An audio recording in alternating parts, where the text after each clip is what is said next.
Okay, good afternoon, everyone. I'm Jinyi from JS Study Solutions Seremban. I'm a student advisor. Today, we are very honored to have professional representatives to share with you all on the topic of bioscience. Biosciences explores the future potential of human and the planet. So please stay with us until the end because we will be having Q&A session in the end of the sharing. This event I want to introduce to you is we specially organize this event for you by Study Hub and JS Study Solutions. As you all can see from here, we provide many services in relating to your tertiary education. So don't worry, always find our counselors to help you because as well our counseling service is free of charge. We don't charge you anything, but we will help you and give you suggestion on your tertiary education. And besides that, we are having several centers in Malaysia, including Sabah in East Malaysia. So please remember again to contact our student advisors for more professional counseling and assistance in applying for university college in Malaysia and overseas as well. I just want to bring to you tomorrow we also will be having our turning point series. We are doing architecture and quantity surveying. If your friends are interested in this topic, you can ask them to join us tomorrow, 2 o'clock in Zoom, right? So today we invited University of Nottingham, Malaysia to present today's topic, biosciences. I would like to introduce to you the speaker today. She is Dr. Christina Subramaniam. She obtained her PhD in molecular plant pathology from the University of Nottingham. She is also an assistant professor at the School of Biosciences and a member of the Center of Sustainable Palm Oil Research at the University of Nottingham, Malaysia.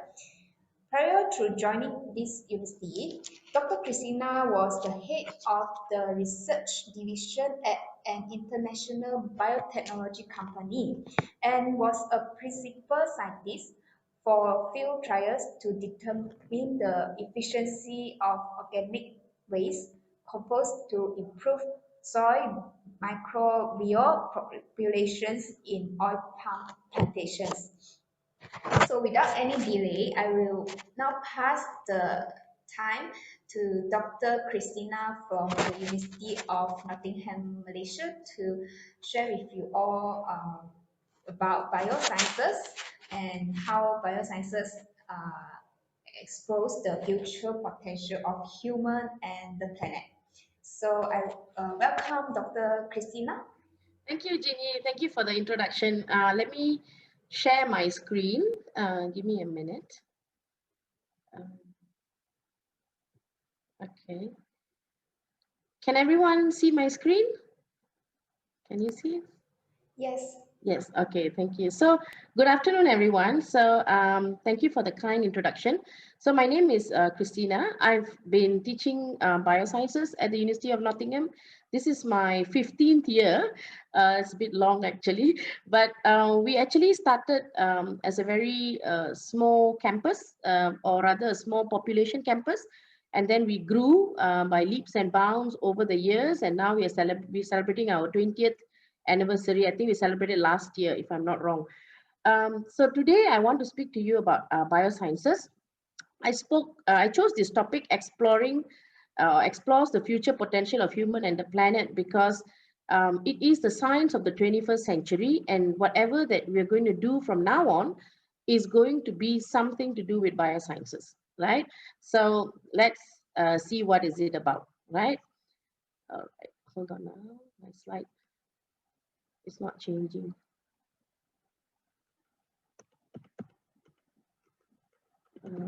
Hold on. Okay, so by 2050, our population is destined to grow into 9.7 billion. Earlier, the estimation was 9 billion.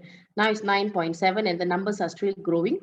So we are going to face, whether we like it or not, we're going to face a food shortage. We are going to have food, but not necessarily um, nutritious food.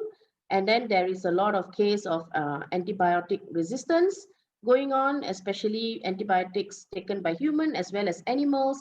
New diseases and pandemics are coming about as we are experiencing COVID now.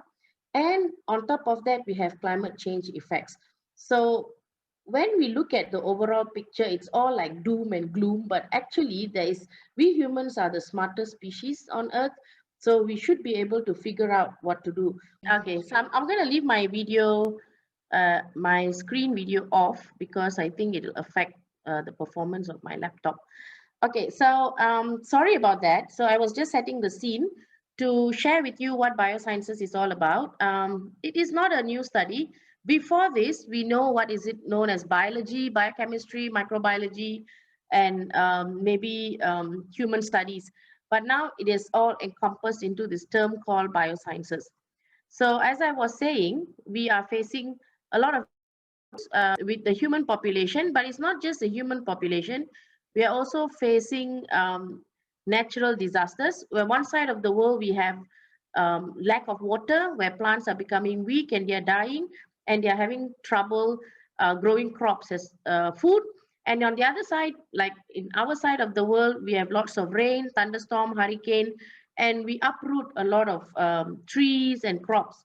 So what scientists have predicted is that we have to grow about 70% more crop just to feed the population, right? And we haven't even gone into talking about nutritious food, right? So bioscience is a study of life, right? So in high school, you probably study biology, and then you studied chemistry, then you studied physics. So bioscience is a combination of all of these, including mathematics. Although a lot of people say, oh, bioscience is good because I don't like mathematics, but it is including all of these, except the emphasis is more on biology, right? So from ecosystem to populations, we are looking at how things are going to impact our life. So the biosciences that we do in Nottingham, in the UK, of course, the School of Biosciences is very old. In Malaysia, we are right around 15 years now. There's a lot of area we can study the life forms, but we specifically have few themes that we focus on, and the first one is food.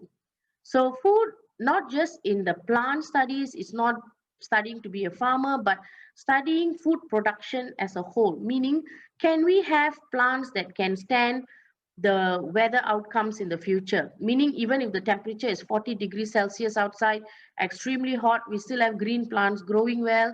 Can we do that? And then can we have plants where you eat a type of plants and then you get all the vitamins rather than taking supplements? So food production is way more than just growing the plants, right? And then we also need to think about protection and preservation for enhanced food security. Now, this is when we grow plants, 25% of all crops is actually lost. So imagine when you see fields of tomatoes or carrots or strawberries, 25% we never can have because they rot or they have diseases or something goes wrong. It used to be 10% about 10 years ago. Progressively, we are losing more and more crops. So one of the vegetables that maybe your grandchildren won't see is bananas, because it's predicted that bananas will end up in the museum. They are the fastest going extinct crop. So if you look at a banana and you say, it's just banana, imagine it will not be available in the future simply because it is not a strong tree to fight against all the elements, right? And then when we talk about food security, we're also talking about processed food. So we know that food from raw food become processed food. It also goes through a lot of processes. We don't want any chemical preservatives or anything that is going to harm us. So when we talk about food, it's a whole system on its own. And then we are talking about the growth development of plants and animals. So when we are included in that animal category, so we want plants and animals to withstand. So as you see, there are more and more people living to their old age.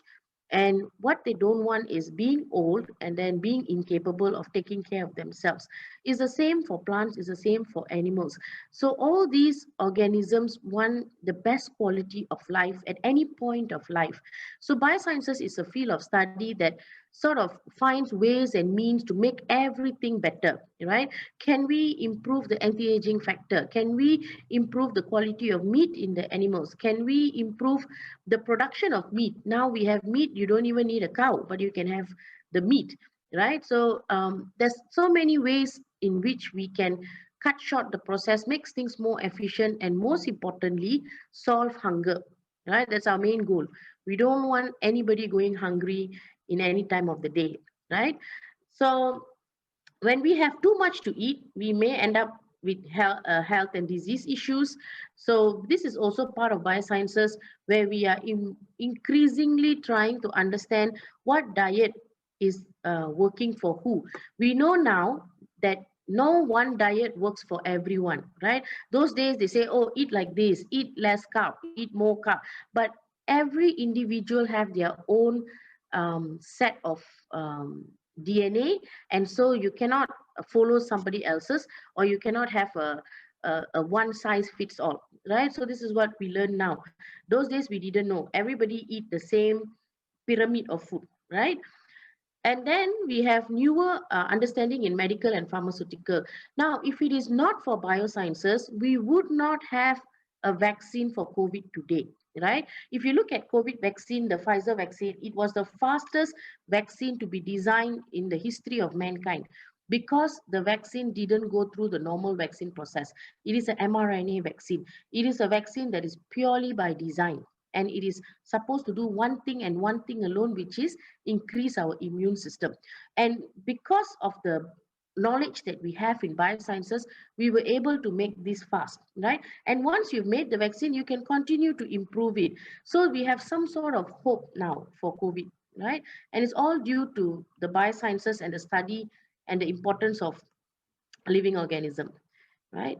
So our school, the School of Biosciences, we internationally recognized, especially for food and food quality research and food and health. So we also throw in the environmental protection, because in the UK, our School of Biosciences has more than 30 degree programs. We don't have all of that in Malaysia, but that means that they've been around very long. In fact, University of Nottingham in UK started as College of Agriculture. So what we are talking about is not just farming, but it has a lot of other technologies and newer improvements that are running together. So whenever you go to the world and you see future food, right? If you type future food beacon, you will come to Nottingham, right? In the website, right? You can try that. So we are leading the world in biosciences. We also, in Malaysia campus and the UK school, we are seamless. We work very well with each other. We teach the same course. It's just the person different and the environment different, but it's essentially the same subject, same modules, very similar in running with each other.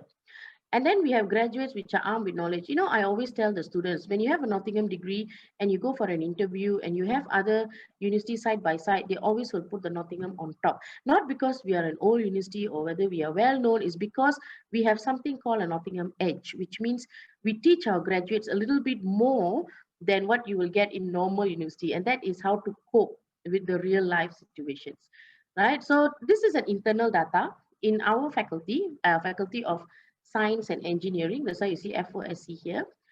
So in science and engineering, we have 2020 statistics that says that our school, the Bioscience School, we have only 14 staff, but we have the largest amount of research fund. Research fund is money people give to us to do research.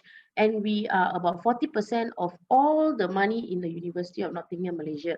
And it is in millions. And why?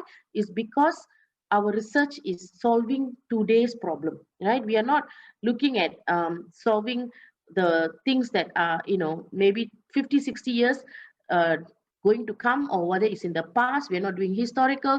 We are doing today's problem, and how is that going to impact our lives in the coming future, right? And we also have the biggest pool of active postgraduates. We at one time, most schools had about 20, 30 PhD students.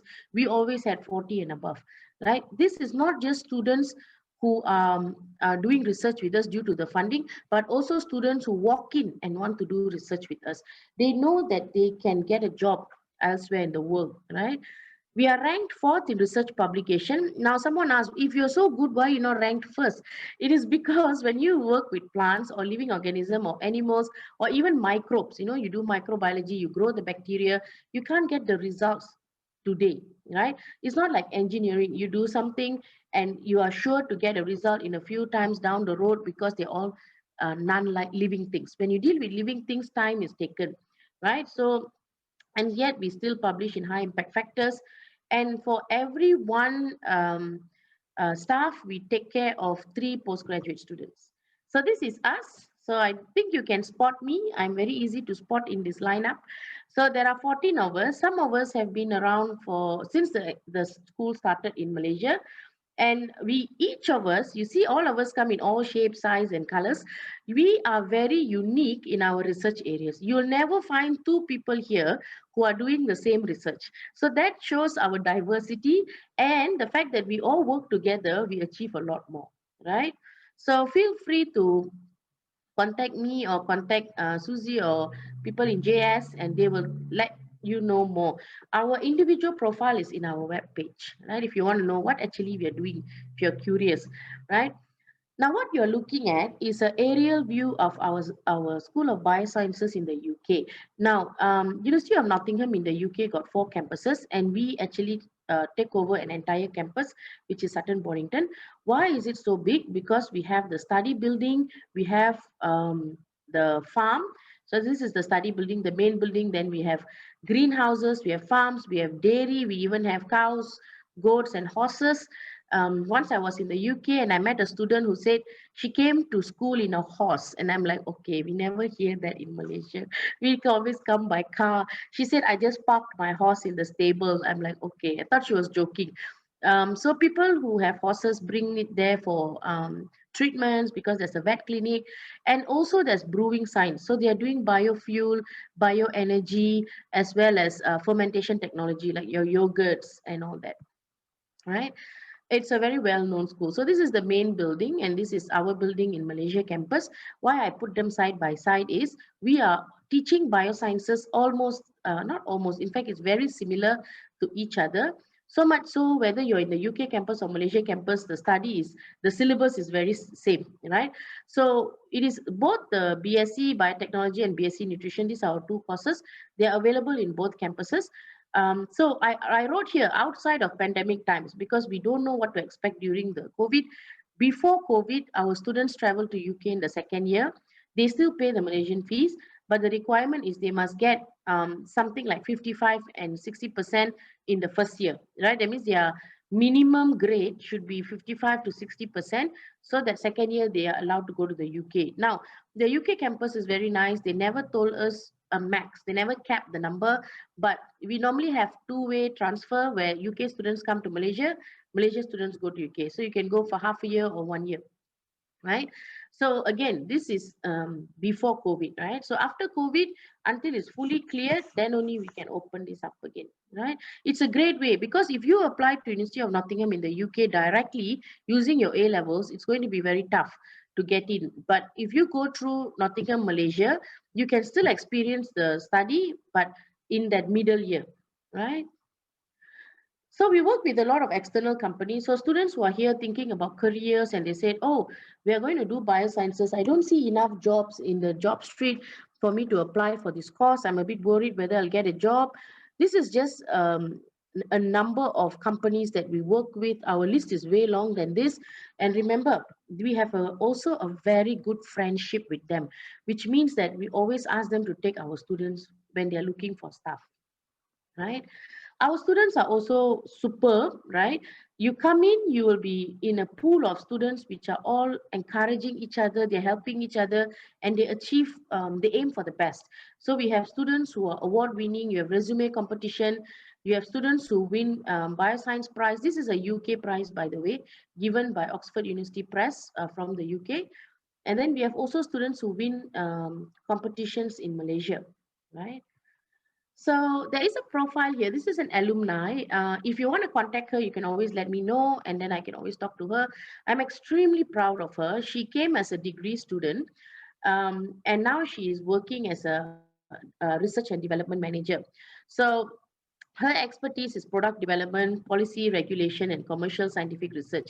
Now, in school, when she was in high school, like most of you were in high school, in SPM, she was the top student, right? Not This is when she was in high school, not in university. In university, in 2012, when she graduated, she was also the top student, and she surprised me because she was also a Mara scholar. You know, she's not a Muslim, but she was a Mara scholar because she was one of the top student, and she got the scholarship from STAR Education, and she joined us for degree. That means the whole of her degree was sponsored.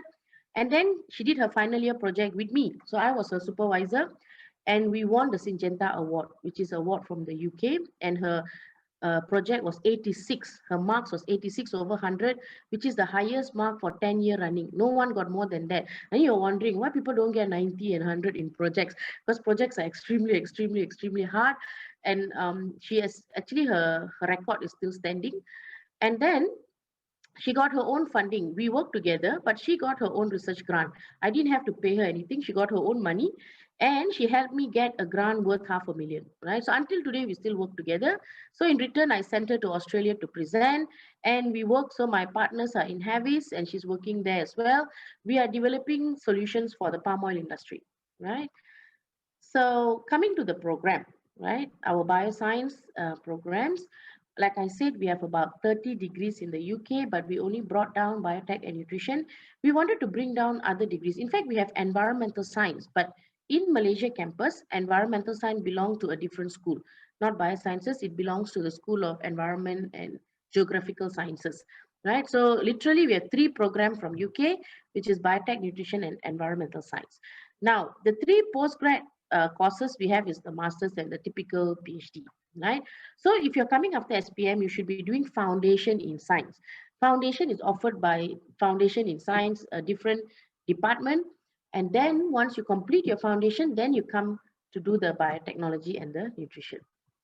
So how do we teach you? Now, Nottingham is a fun university. People think that, oh, we're traditional, we're British, we have to get 100% scores, we are like A levels, it's going to be killer. But actually, exams are always at the end of the semester. Most of the time, you're doing fun coursework. When I say fun, it's really fun, meaning you work in groups, you can do an essay, a showcase, presentation. We encourage our students to do podcasts, to do videos. Students interview people from the industry, and then people in the industry will get to know them through this way.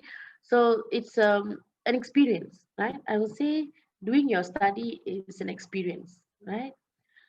So I'm coming to biotechnology. So you cannot run away from bioscience if you don't discuss biotechnology. Bioscience is very wide. You know, you have food science, animal science, plant science, you have crop science, you have enzyme technology, you have diet, you have nutritionists. They are all bioscience. But we have one special course called biotechnology. It is about, I would say, 30 years or more, the age of the biotech when it started.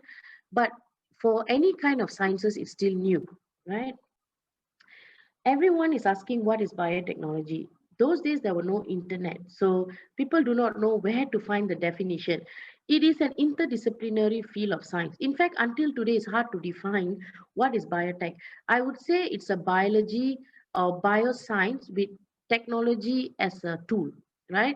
So biotech is a combination of biosciences and technology, which means all that we know about living organism. Now we include computers, we include social sciences like maybe consumer behaviors, and then we include engineering, we include things like data driven. All these is technology that can be added together with bioscience and you get biotech. So we teach 3 out of 4. We teach plant biotech, industrial and medical biotech. We used to teach marine biotech, it's under the environmental science, but now we no longer do this. But we do have colleagues who study fish. You know, I don't know whether you like fish. they study fish and see how to improve the proteins in fish and things like that. So for us, technology is very important, especially me. What we are doing is designing machines to make life easier, right? And the engineers will work with us. Now, when we talk about plant biotech, we are talking about having plants that are very strong, very healthy, that you don't need to eat 10 different types of vegetables. You eat a few and you get all the nutrients of the 10, right? But having said that, it's also important because not all vegetables are available in all parts of the world. So we need to make sure the vegetables or any non-meat that you eat is full with nutrition, right? For the human health. Many diseases are actually lack of vitamin. People say, oh, my eyesight is getting bad. It's not because it's genetic so much. It could be because you're lacking vitamin A, right? So that sort of thing. Our main goal is still to reduce hunger, right? It looks like a very big issue to solve, but not really. Every small steps means something. And we also do novel drug discovery. We have colleagues who work on breast cancer drugs that are very safe. That means they are not as bad as the chemo treatments that cancer patients have to go through. These are just oral drugs. You can take the medicine and it will reduce, not cure, but it will reduce the symptoms, right? We also have therapeutic biotechnology where we develop vaccines. In fact, we had lots of vaccine development, but not for flu. We had other disease vaccines were developed. And in fact, when COVID came, one of my colleague was interviewed for how the vaccine is going to work, right? Because we have vaccine specialists on board. And then we also have other subjects called genomics, proteomics. So I don't know how many of you have heard of the term genetics. Now, many people say computer science is a study that's going to get lots of jobs because everything is IoT, Internet of Things, is data, but they don't know that genetic engineering is also coding. The difference between genetic engineering and computer science is one is a data code, which is in a computer, the other one is a live code in a living organism. So humans can be coded to do something. We have technologies now that can change hair color by genetically, can reduce genetic diseases that are inherited and things like that. So the world of genetics is a language. So I would recommend if you have Netflix, you should watch this program called Human Nature, right? There is a program in Netflix called Human Nature, which explains genetic engineering quite well, right? I saw some of the work that we do in the lab in that program, right? So our bioscience or biotechnology, we have industrial, plant, food, and medical. So we deal with these three, right? In fact, most of biotech goes in. Some people asking, where does yogurt and food companies come in? They come under industrial biotech. Anything that is processed is under industrial biotech, right? So our program is accredited by MQA. I added RSB, Royal Society of Biology, because our UK's biotechnology course is accredited by RSB. So we get the accreditation by extension. So we are not directly accredited by RSB, but we are part of the UK school, right? So it's important to be accredited because not all bioscience in the world are recognized, right? So I just put this up, but this information you can get from our prospectus.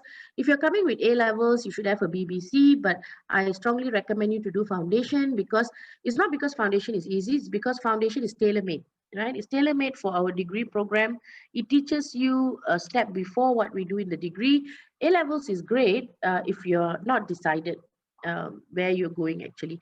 So, like I said, if you're applying A levels to any of the British universities, it's going to be high competition because most of the students are doing A levels, right?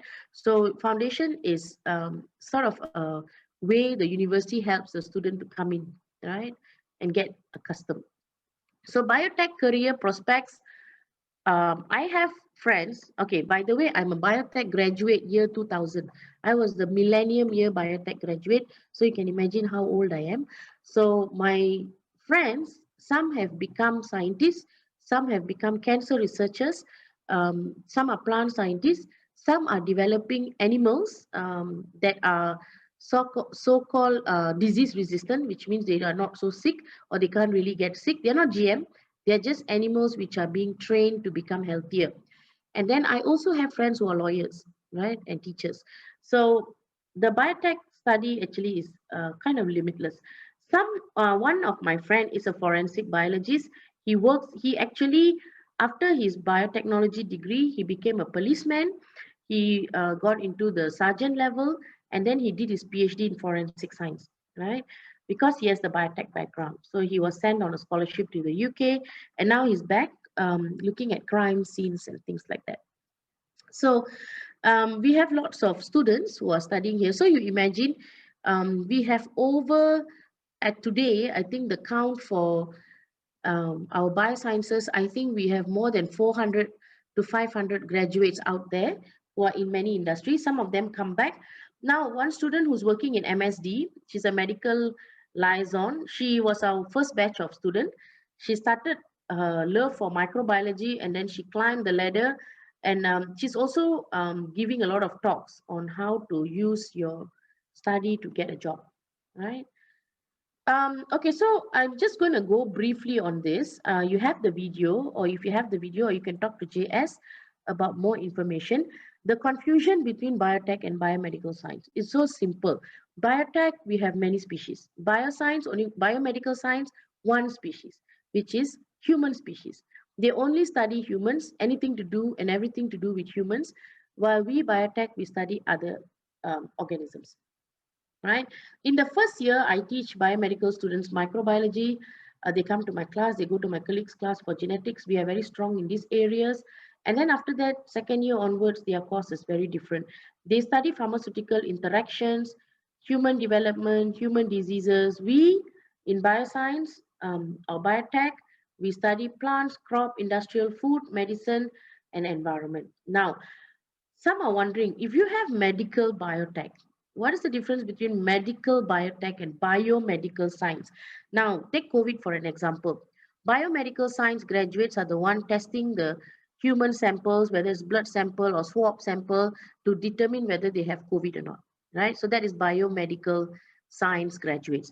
Who are the biotech graduates? The biotech graduates are the ones who develop the RT-PCR kit, the one who develop the vaccine. These are the biotech people. They are the ones who develop the important vaccine things that we don't really, we say, oh, there's a vaccine, okay, fine. Then we say, okay, it is the technicians who are doing all the testing. So the people who design the kit, before COVID, nobody really knew what RT-PCR was. Now you know it is the standard of test to determine your R0 number for COVID. That test was designed by biotech, right? But we cannot take patient samples. You do not see biotech graduates taking blood or swab samples. These must be done by students with biomedical background. So I hope that is slightly clear.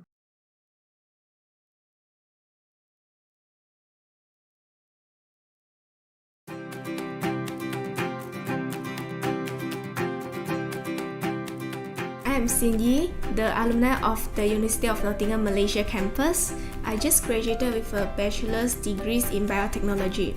Why do I choose biotechnology? Because biotechnology is a very fascinating area of study. We apply novel technologies in utilizing natural resources to improve the quality of human life.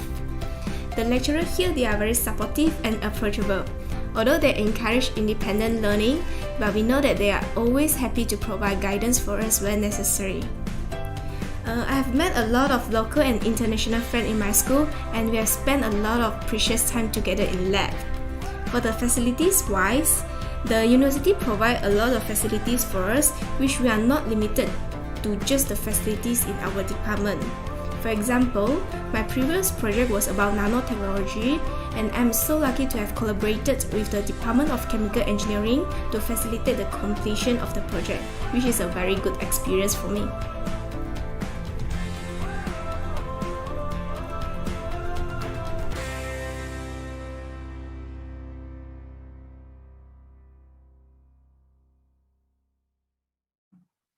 So I'm going to nutrition. So nutrition, you can see it is a course where it's very interesting. What you're looking at is a master chef level kitchen that we just opened this year. It's empty because it's still COVID. Our students will come back soon. Now we do, not to say bake and this one, but we are looking at new ingredients. If you remember, 10 years ago, there was no boba tea, but now we have boba tea. So somebody created it, right? So it's the same. New food are being created all the time. So we teach our students the same. But nutrition itself is a study of the food and how it affects the human health, right? Diet, health, disease. So you're wondering, wait a minute, I thought biomedical also study health and disease. No, we study from the food side, from what you eat, right? Not from what disease people have, right? So when we look at nutrition, it's important because it relates to your lifestyle, right? People want to change their lifestyle is very hard, right? If I ask you to give up your boba tea, you cry until you have no money, then only you will give up. So this happens everywhere. So what nutritionists are trying to do is teach people to change their lifestyle to become healthier. Don't take away all the good stuff, but take everything in moderation, right? And you need to be qualified. So now the nutrition course is accredited by MQA, like all courses in Malaysia. They are also accredited by Association for Nutrition in the UK, meaning if you graduate, you will become you'll become an associate.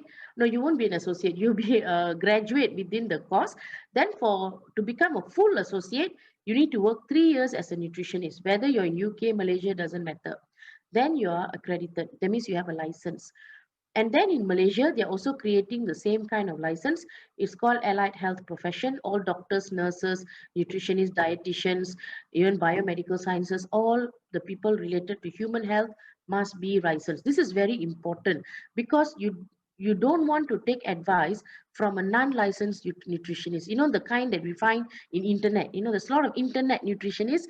So what you want is someone with a license, right? So again, the qualification is similar to biotech, right? And more details are in our prospectus. So where do nutritionists work? I don't even have to tell you all kind of food company, but some are also in government. They are trying to change the policy. For example, school children. School children were given special meals in the previous government because there is an evidence that a lot of children are coming to school hungry. And then the new government came and then the thing went away. So it was over the years, money must be allocated to feed the hungry, and hungry children cannot concentrate in class. You all were students before, so you know. So this is the kind of work that nutritionists are making noise within the government, right? They're telling the government, do something about this. And also healthcare. So nutritionists are the ones who are raising awareness. We know obesity is bad, it leads to diabetes, but we don't know what to do to change our lifestyle. So nutritionists are giving that sort of advice, right? We have students who are working in companies. We also have students who are researchers in, there's one in New Zealand. Basically, they go everywhere and then they come back.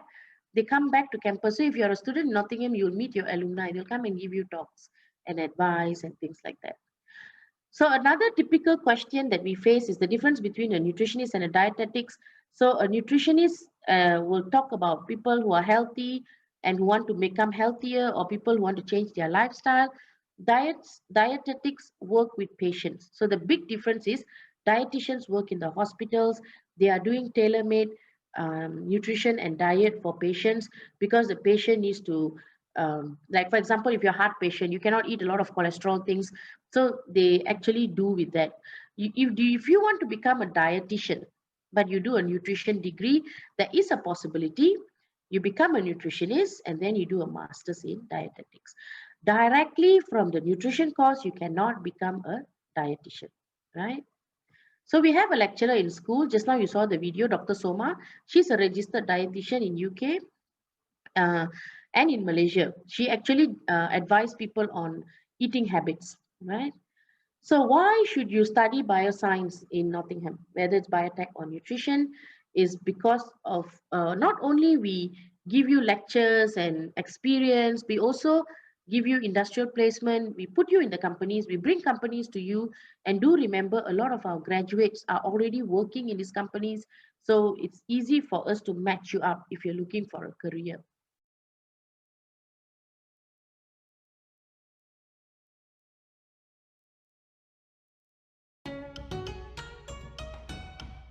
A few decades ago, scientists experimented on food as a therapeutic agent, treating diseases of nutrient deficiency.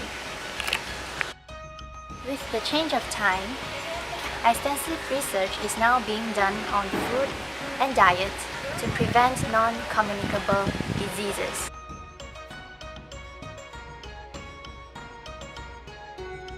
At the University of Nottingham, Malaysia, academics teaching on the course BSc Nutrition have research interests that includes research in the community, that is in the general population, as also research at the cell and molecular level, which is laboratory based. In year 1 of the course BSc Nutrition, we learn the basic principle of the science of the nutrition, like biochemistry, physiology, and microbiology. In year 2, among other topics, we learn how food and diet can impact our metabolism and thereby influence disease processes. We do practical sessions to learn the use of equipment and appropriate procedures to assess the nutritional status of individuals. For example, we use a non-invasive harmless technique, that is bioelectrical impedance analysis, to estimate the amount of fat within our body. Quantitative of fat mass and simple measurement of height and weight enable the researchers to predict the risk of diseases the individual may suffer in the future, like high blood pressure, diabetes, and cardiovascular disease. Another technique we learn to use in the community is the use of ultrasound to assess bone health. This technique enables us to check if the individual is at risk of osteoporosis or osteomalacia at present or in the future.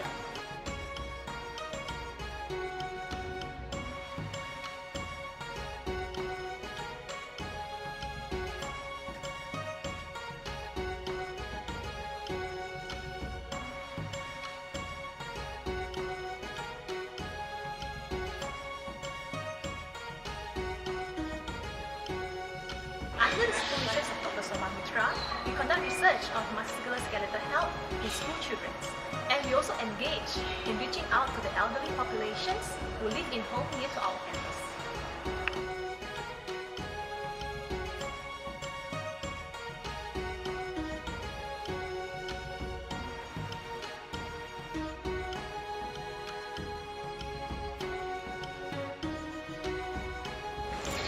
We believe that as future public health nutritionists, we should mingle in our own locality and assess their nutritional status.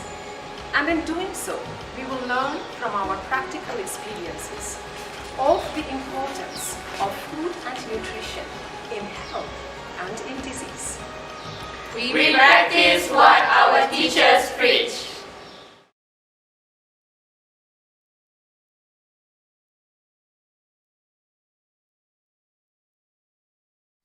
Right, so I'll just quickly go through, we still have a little bit of time, right? So this is the postgraduate, some colorful pictures on research. CRISPR is how you can change your gray hair to become black hair, right? That's Prof. Sandy. She's the virologist that was interviewed for COVID, right? And we have other scholarships. So for scholarships, please talk to JS. They can advise you better. More career prospects. Postgraduate, not related to you because you are not in the postgraduate level yet, right? But if you want, you can explore more with us, right? So I end there. Thank you very much. I'll stop sharing for a bit. Yeah. I'm sorry I ran out of time because of the technical glitch just now. No worries. Yeah, because Thank you. we also just show the students video already. Thank you, Dr. Christina. And now we would like to open this question and answer session. So student, any of you would like to ask any question here, you can type in the chat or you can unmute yourself. So we would invite Dr. Christina or Susie from Nottingham with us today to answer your questions. Can I find a job easily if I didn't continue my master or PhD? The answer is yes to Vern, because it depends on what level. So if you're coming with a degree, you probably have to start working as a technical person or junior researcher or maybe even research assistant. And then when you're doing that, you can either continue studying or you can grow in your job. So my degree student, she got an internship. That means after degree, or sorry, during degree, she worked 3 months during the summer break in Lonza in Singapore, which is a pharmaceutical company. And then after that, when she graduated, they gave her a job. So she never came back to do postgrad, but right now she's a regional manager for Merck in Singapore. So I think there is a possibility. Yeah. Does Nottingham allow students to take up double degree, major, minor? I'm so sorry, Zinming, because we are a full university. Um, the double degrees, I think maybe Susie can help explain, but for biosciences, no, it's a single degree, but we do have collaboration with other universities where you get one degree from Nottingham, and I don't know how the deal works, but most of the time we are full university. You get one degree from Nottingham. Major, minor means for bioscience, no, because our course is tough. So we don't recommend you to do minor, but you can take psychology papers. We give you optional papers. You can take languages, right? So that one is still allowed, but it's like you take a subject rather than another degree. I hope that makes sense. Susie, did I miss anything? No, Dr. Christina, you explained that very clearly. Yeah, we don't offer double degree in Nottingham, Malaysia here, like you mentioned. It's quite a heavy degree. So minor, it depends because it also depends on the degree itself, how many minor that they are allowed to do. But majority of the syllabus will still align with the students' major, I would say. Yeah. I just want to add. I just want to add one more fact is, our degree we also teach you business. We have a subject called commercialization where we let you do enterprise. So we ask you to set up your own business.